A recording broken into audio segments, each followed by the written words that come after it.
So ladies and gentlemen, as the quick preface then is that I don't ordinarily get a chance to share my erotic poetry with the community for any number of reasons then, and so this seems like you are once again, my beloved guinea pigs on this one, and I appreciate it deeply. Ben. It's like I don't think I will ever have a chance to recite a poem next to the giant vagina here, or say giant vagina at a reading quite like this one. So this is very special. Yeah. But it's also a question about, sometimes I get a lot of questions from our Asian American students and my peers and colleagues, Ben, and they're always asking about, what you feel about the demasculinization of the Asian American male, all these questions about relationships, and I'm just, I understand that that's a very valid concern, but I would like to point out that in the Pacific Rim, there are more human beings living inside that circle than outside of it. We're doing something right. Yeah, billions and billions of people. Yeah, we're not going extinct anytime soon. But here's the poem then to start us off with this set, called Sprawl. Sprawl, sexy as the flesh, warm against the gray, we exhale, touching true earth, typically by 24 inches at a time, except when sleeping. Our forms half rain, half mud, half heat of day, half cold of night. We're all bundled to incomplete orifice. We stuff, we ram, we chew, discontent with hollow. There's little at stake for Sausage City, so we don't stop for much. So rarely as one, as mob, we are our rubbing cells, needing more, but not much more, distrusting excess mass presence over suspect intimacy, grimy, vain and solid, soft, groping together before suns expire, our mouths open as city gates, smooth roads lined in wet red carpet. East meets west. Oh, Asia, stripping in the vaults of saints, legs long as a Chinese romance, I do not dare admit admiring jet hair, a wild river, plunging to your fertile seas, tumbling aromatic with a carefree laugh, weightless acrobatics, a writhing bolt of silk, unfurling in that wind, erotic and serpentine, a smile as dangerous as a prowling intern. Your eyes know nothing of dead tomorrows, drinking my soul like an infant at your perfect breast, ageless and full in profane valleys. My hands may not touch you. I dare not return with your scent against my heaving chest, inhaling deeply. When, for a moment brief and unseen, you slip between my tired thighs, and in my foolishness, I think I can talk to you like Washington or Jackson, green as spring, whispering of home and the Yangtze. But here's one more for the rest of our community called The Needs of Romance. There's a Lao boy who needs poems to win over the lovely Sao Lao down his street before the sun is gone, and night changes her outfit to the shade of a slinky summer moon. The bookstores there can feed him the old standbys, but she knows the warbling of the dead when she hears it. So that's not going to get anyone, anywhere, any further than a closed door, the color of lonely. He needs words to tell her. Every road in his life leads only to her.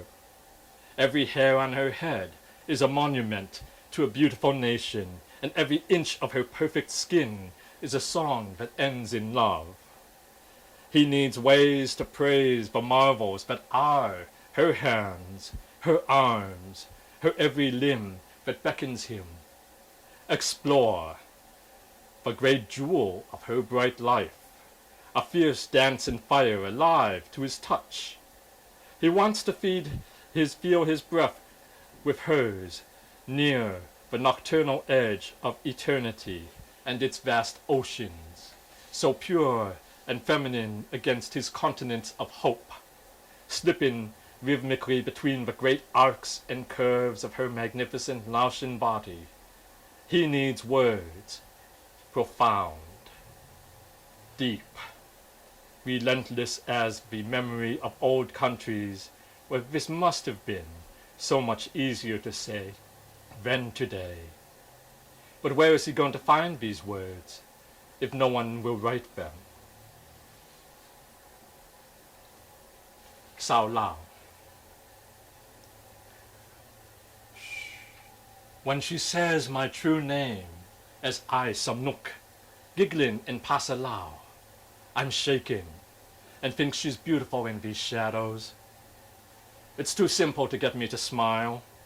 It's too simple to remind me of home. The rules to get my attention should be as complicated as Cold War policies and not a button, but simply the sound of her voice. I reminisce in abstraction, distracted by what it takes to make me miss Lao so. Not a face, not a memory of an illicit touch.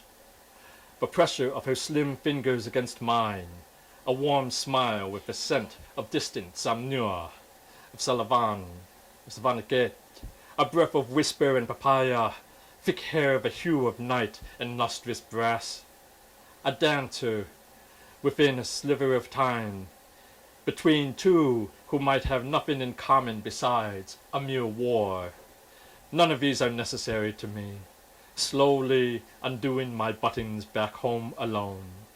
Ashamed, I want to remember the sound of my own name so much, whispering hers when she cannot hear me.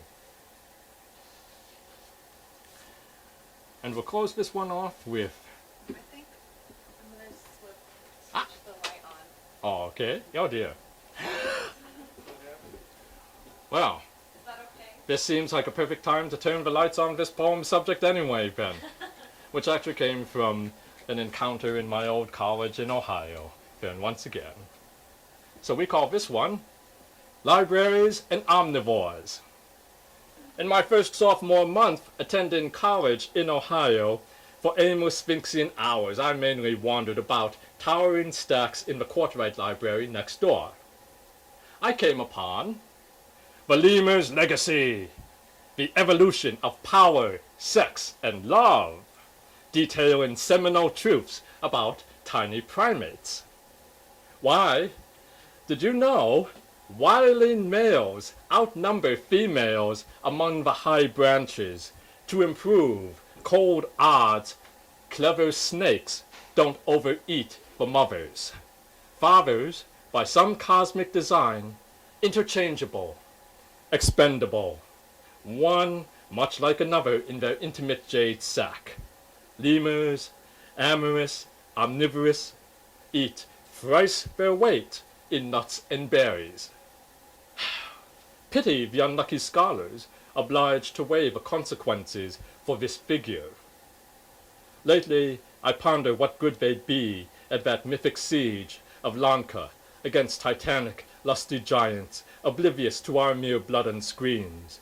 So many dirty little deaths to die. To say nothing of Dien Bien Phu or Phu Fa Ti.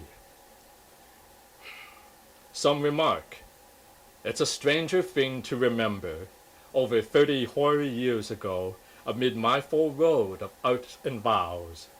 But in those slivering days, it was easier to discover books about sex and the single lemur than recent covert wars, transforming our beautiful home we're born to be strangers to. Who dares to forget?